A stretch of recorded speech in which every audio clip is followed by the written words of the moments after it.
Mesmo que a função seja contínua, podem existir pontos dessa função onde a derivada não existe. E para justificar, para determinar esses pontos onde a derivada não existe, a gente vai calcular as derivadas laterais.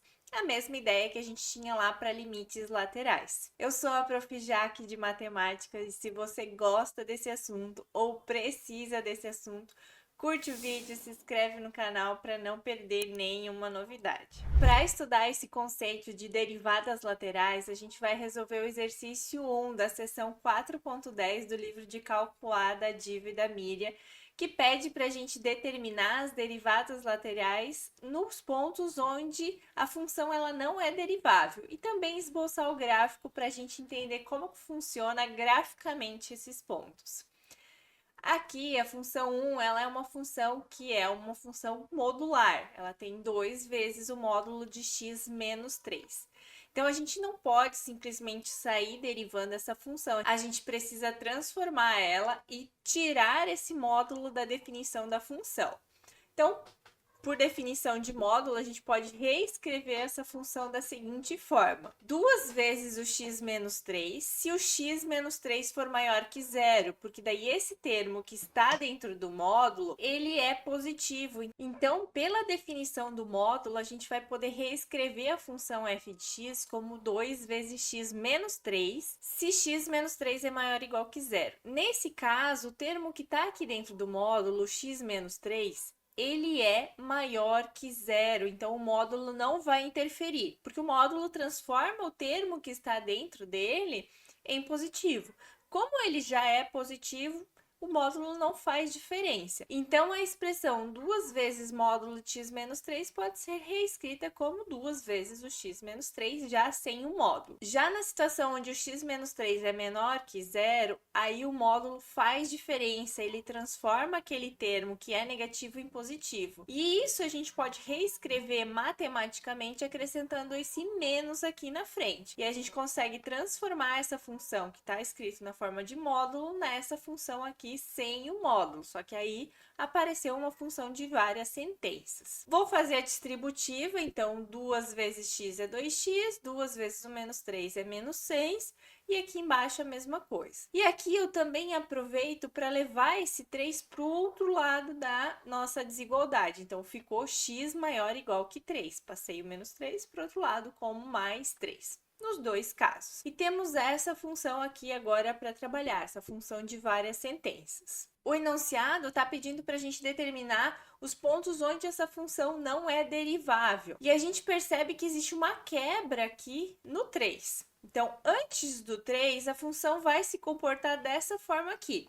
e depois desta forma aqui. Quando eu for calcular a derivada para qualquer valor x maior que 3, a derivada sempre vai usar essa função aqui como base. Então, não vai mudar se eu estou me aproximando pela esquerda ou pela direita, vai ser a mesma função. Então, quando eu for aplicar a definição de derivada através do limite, tanto pela esquerda quanto pela direita, eu vou ter a mesma função. Por isso que a gente não precisa trabalhar com os limites laterais para situações onde eu estou fora desse 3, para x maior ou x menor que 3. Aí, quando eu calcular esse limite, a gente vai fazer a distributiva, aqui com o 2x mais 2h, menos 6, menos 2x, aqui menos com menos vai ficar mais 6. E a gente consegue cancelar bastante coisa. Esse 6, esse menos 2x com esse 2x, e fica só com a expressão 2h dividido por h. Cancelamos o h agora de novo e ficamos com o limite de h indo a zero de 2, que é o próprio 2. Ou seja, para qualquer x maior que 3, e eu estou tirando aqui, observem que eu tirei o 3 da igualdade, fiquei só com o maior, eu consigo calcular essa derivada e essa derivada é 2. E a gente pode fazer a mesma coisa para x menor que 3. Aplica o limite, aqui a gente vai ter um sinal um pouquinho diferente, né? O menos 2, x mais 6,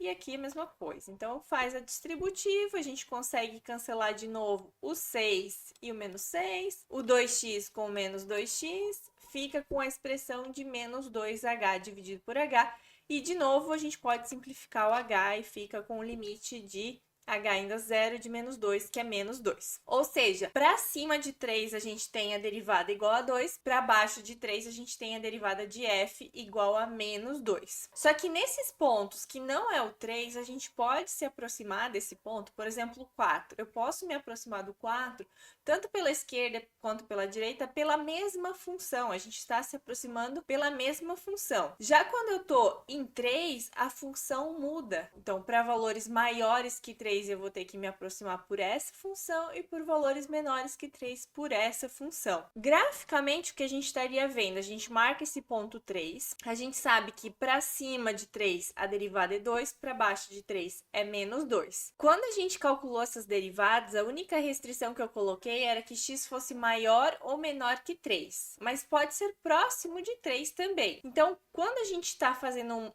o x tendendo a 3 por valores maiores que 3, a gente está fazendo a derivada aqui pela direita de 3, que deu 2. E quando eu faço x tender a 3 por valores menores que 3, a gente está fazendo uma derivada à esquerda.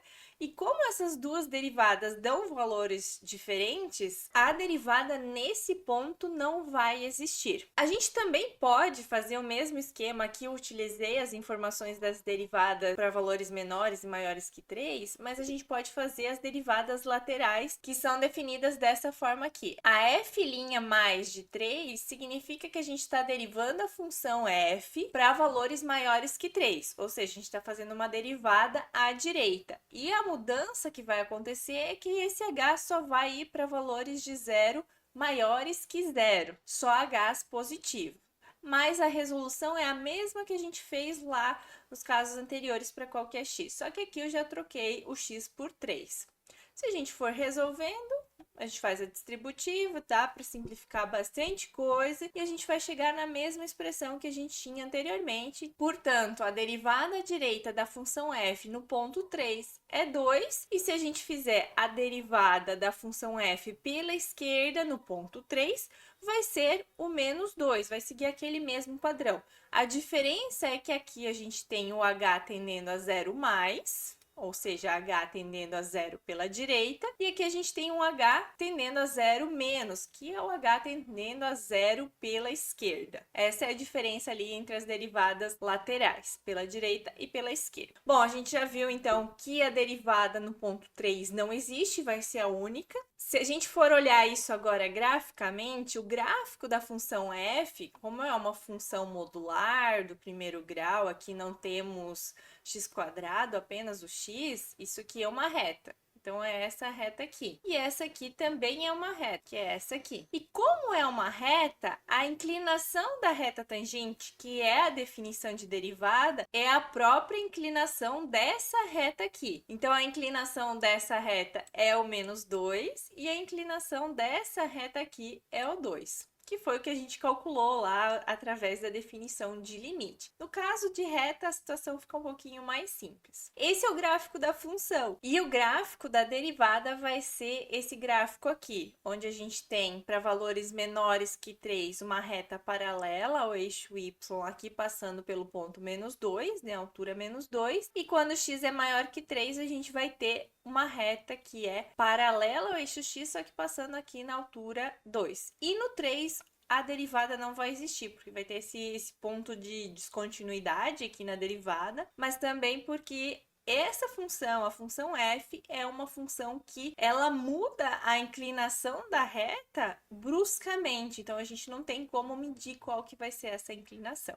E assim a gente finaliza a resolução desse exercício falando sobre derivadas laterais. A ideia das derivadas laterais é medir se existe a derivada em alguns pontos específicos onde há essa mudança brusca, uma quebra ou uma mudança na definição da função. Geralmente, quando ela forma um bico, que não tem essa forma arredondada, a gente vai ter a derivada não existindo naquele ponto. Espero muito que esse vídeo tenha te ajudado. Se você gostou do vídeo, curte, se inscreve no canal e te desejo muito sucesso nos seus estudos e até o próximo vídeo.